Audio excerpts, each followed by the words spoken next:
মুহররম মাসের বিশেষ কোনো আমল আছে কিনা? মুহররম মাসের বিশেষ এবং স্পেশাল আমল হলো বেশি বেশি নফল রোজা রাখা।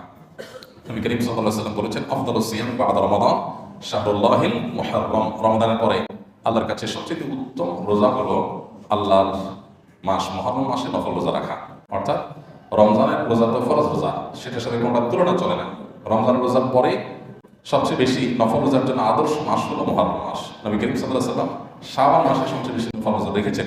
অনেক উলামায়ে কেরাম বলেছেন মুহররমের ফজিলত তিনি বলেছেন, কিন্তু আমল করার তৌফিক পান নাই, তারা দুনিয়া থেকে চলে গেছে। যাই হোক, তো মুহররম মাসে বেশি বেশি নফল রোজা রাখার ব্যাপারে গুরুত্ব আরোপ করা হয়েছে, উৎসাহ দেওয়া হয়েছে। এই জন্য এই মাসের স্পেশাল নাম হলো নারী পুরুষ সবাই যার যার জায়গা থেকে মুহররম মাস উপলক্ষে আমরা যার যার সাধ্য অনুযায়ী 2-4-10টা রোজা রাখার চেষ্টা করব।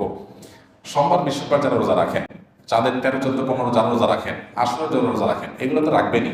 মাস হিসাবে এই মাসের রোজার মাস হিসাবে, আদর্শ রোজার মাস হিসাবে হাদিসে যে মর্যাদা বলা হয়েছে, নির্দেশ বলা হয়েছে, সেই কারণে আমরা কিছু নফল রোজা রাখার চেষ্টা করবো ইনশাআল্লাহ।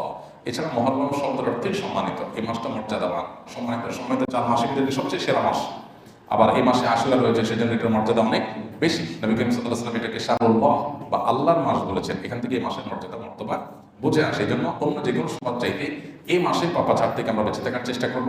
রুটিন যে কাজগুলো আছে, 5 ওয়াক্ত নামাজ ইত্যাদি, এগুলো বিশেষ গুরুত্ব এই মাসে দেব, এবং সম্মানিত মাস যে যাচ্ছে সেই কনসেপ্টটা যেন আমাদের মাথায় থাকে, এবং এই মাসে বেশি বেশি নফল রোজা রাখবো। আল্লাহ আমাদের সবাইকে তৌফিক দান করুন।